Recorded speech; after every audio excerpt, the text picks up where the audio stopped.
Let me understand this. You hire company drivers, turn them into owner-operators, which is basically a 1099 position.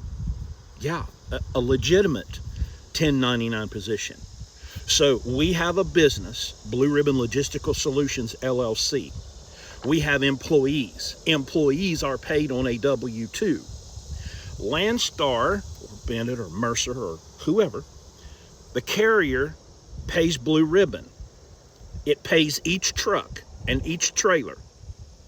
We take the money that is paid to the truck and we give a portion of that to the driver and we pay them on a W-2. When they complete our program and have learned how to run a legitimate business, they will form an LLC. They will buy a truck and or trailer, and then they will put that truck or trailer into work at a carrier. In our case, it will be Landstar.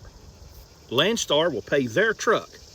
And then if they don't want to get their head taken off in taxes, if they're going to drive that truck that they own in that LLC that's leased to the carrier, they will pay themselves what the IRS calls a reasonable salary on a W-2, which is going to shelter a big part of their profit. Y'all, businesses bring in revenue, they have expenses, whatever's left over is profit.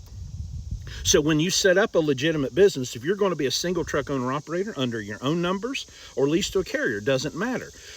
Whoever the driver is, you or someone else, needs to be paid on a W-2. Whatever's left of that profit, which if you're doing it right should be a significant amount of money, is not taxed at the rates, the whole rates, because you've sheltered some of that tax by having a legitimate business that matches the employee contributions. So let's review. We own trucks. We hire drivers to drive those trucks. We pay those employee drivers on a W-2.